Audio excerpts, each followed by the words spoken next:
అసెంబ్లీకి కానీ పార్లమెంట్కి కానీ ఎన్నికల్లో పోటీ చేస్తూ రాజకీయ ఒక పోరాటాన్ని నిర్వహిస్తున్నాం. అయితే నేను 2 సార్లు అసెంబ్లీకి 2 సార్లు పార్లమెంటు కూడా పోటీ చేయడం జరిగింది.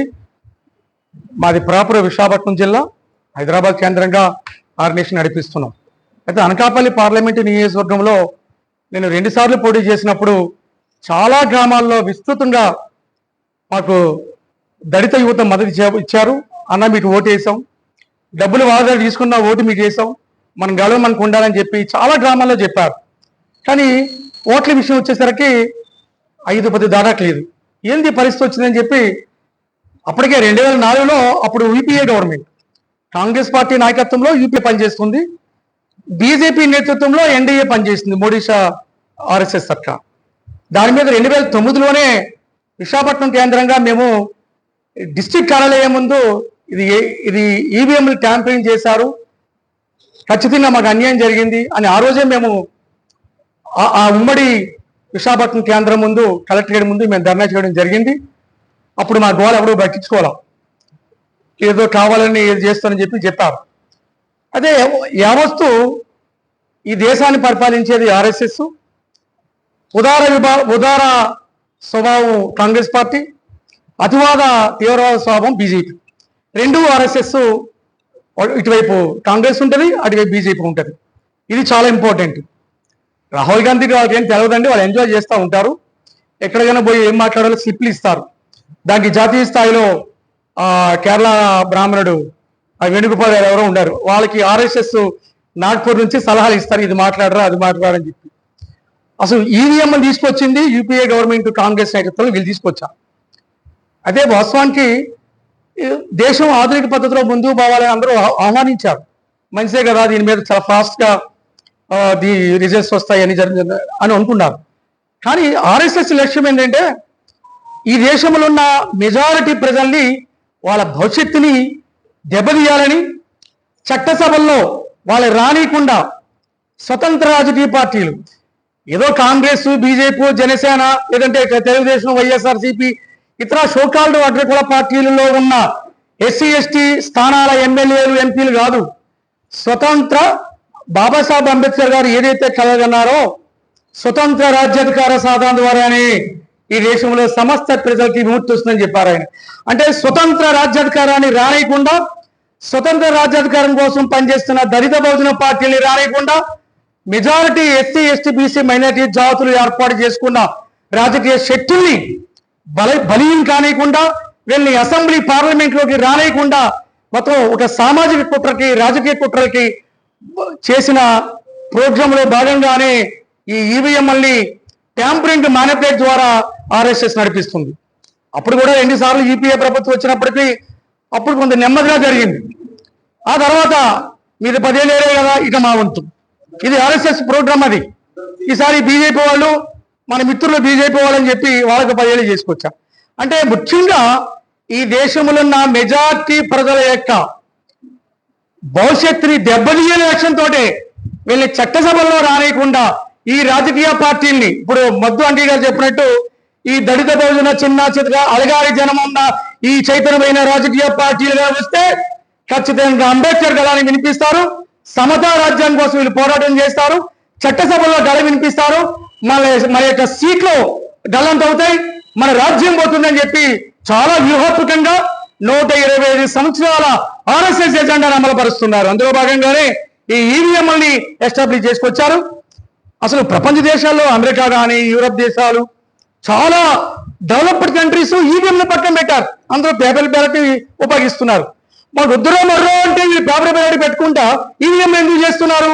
పైగా మనం వెంటనే న్యాయస్థానాలు ఆశ్రయిస్తాం, సుప్రీంకోర్టు.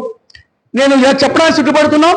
ఇప్పుడు సుప్రీంకోర్టు ఇటీవల డాక్టర్ బిఆర్ గవాయ్ గారి నాయకత్వంలో ఉన్న బెంచ్ కాకుండా మోడీ షా 11 ఏళ్ల బట్టి పనిచేస్తున్న సుప్రీంకోర్టు ధర్మాసనాలు పూర్తిగా ఆర్ఎస్ఎస్ కంట్రోల్లో పనిచేశాయి. మోడీ షా గారు వాళ్ళు చెప్పేది పనిచేశారు.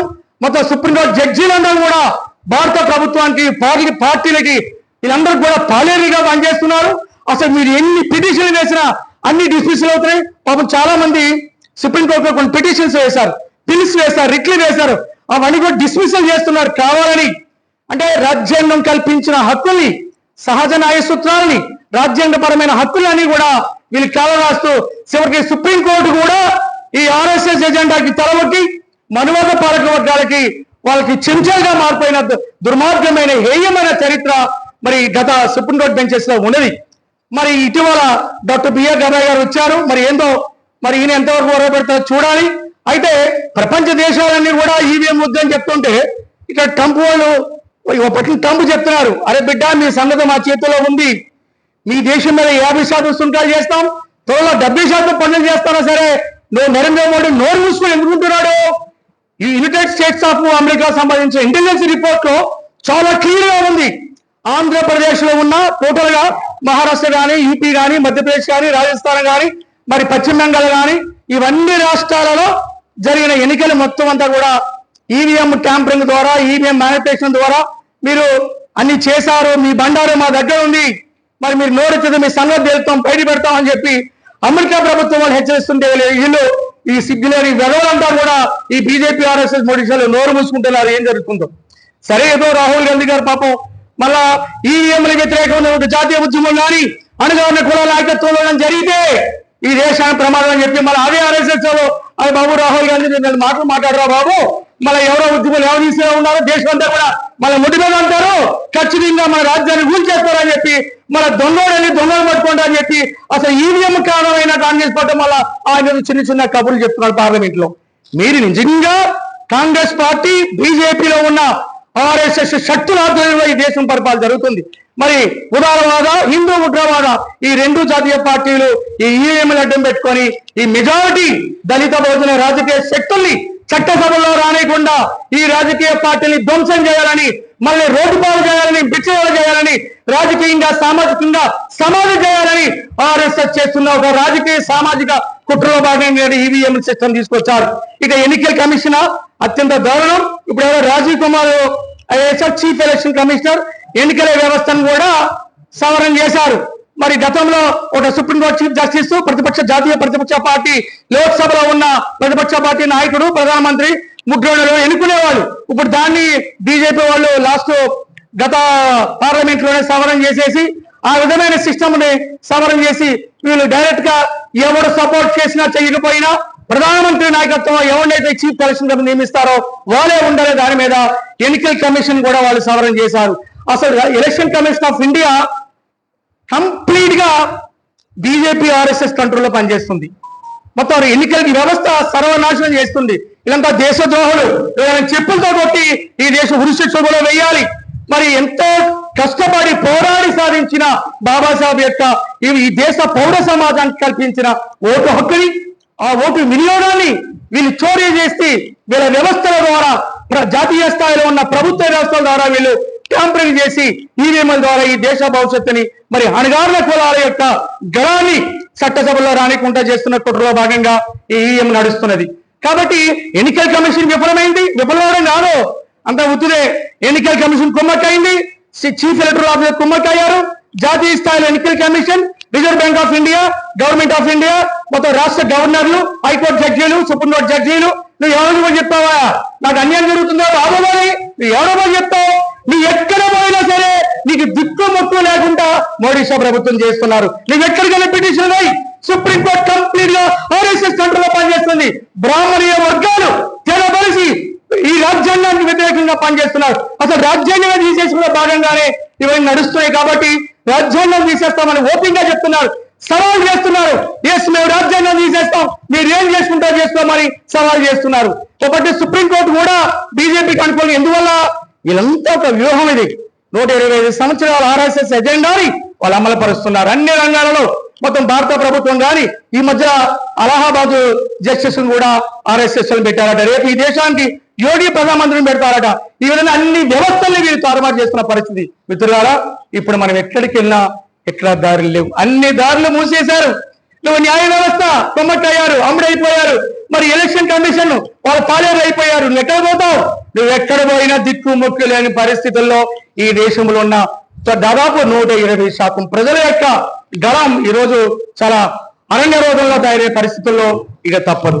ఈ విషయాన్ని ఈ ఈవీఎంకి వ్యతిరేకంగా మరి ఖచ్చితంగా ఈ బ్యాలెట్ పేపర్ని నిర్వహించాలని జాతీయ స్థాయిలో అన్ని ఆధిపత్య రాజకీయాలకు రాజ్యానికి వ్యతిరేకంగా మోడీ షా ప్రభుత్వానికి వ్యతిరేకంగా ఒక బలమైన స్వతంత్ర పోరాటాన్ని తీసుకొస్తే తప్ప ఇలా మనం ఆపగలిగే పరిస్థితి లేదు.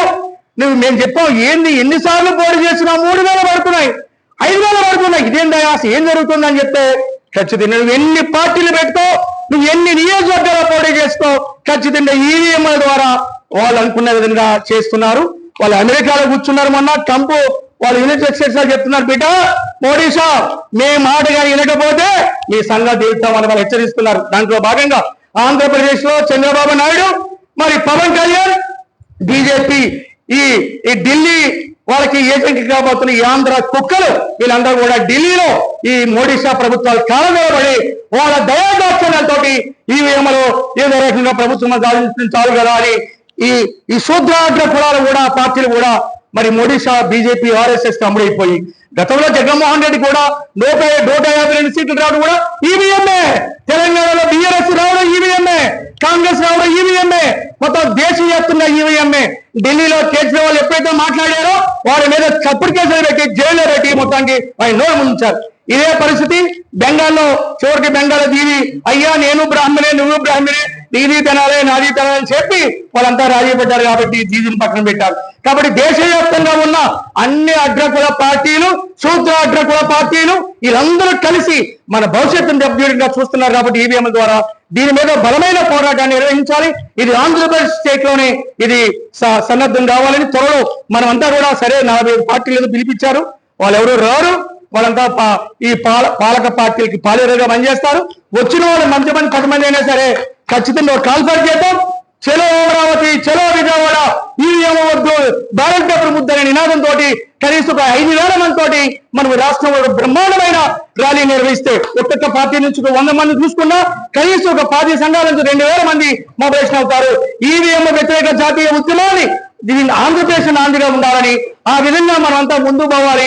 మన భవిష్యత్తు, మన రాజ్యాంగం, మన హక్కుని కాపాడుకునే ఉద్యమమే ఈవీఎం వ్యతిరేక ఉద్యమంగా మనమంతా దీన్ని మలుచుకొని ఒక బలమైన రాజ్యాంగ పరిరక్షణ ఉద్యమం ఈవీఎం వ్యతిరేక ఉద్యమం అంటే కేవలం ఎలక్షన్ సిస్టమే కాదు, రాజ్యాంగం కల్పించిన రాజ్యాంగాన్ని పరిరక్షించుకునే ఉద్యమంగా మనం భావించాలని ఈ జాతీయ ఉద్యమంలో మనం భాగస్వాములు కావాలని ఈ సమావేశంలో అటెండ్ అయిన రాజకీయ పార్టీలు సంఘాలు అందరూ కూడా మీ స్థాయిలో ప్రెస్ మీట్లు కాన్ఫరెన్స్ పెద్ద ఎత్తున చేసుకొని ఒక జాతీయ స్థాయిలో ఫ్రంట్ ని ఏర్పాటు చేసుకొని ఈ ఈవీఎం వ్యతిరేక ఉద్యమంతో పాటు రాజ్యాధికార సాధనే ప్రధాన లక్ష్యంతో దళిత బౌద్ధ రాజకీయ పార్టీల శక్తులు ఐక్యం కావలసిన సమయం ఆసనమైందని మనంతా గుర్తెరగాలని ఈవీఎం వ్యతిరేక పోరాటాన్ని బలోపేతం చేయడం కోసం ముందుకు పోవడానికి సిద్ధం కావాలని దళిత బహుజన పార్టీ మేము పిలుపునిస్తున్నాం.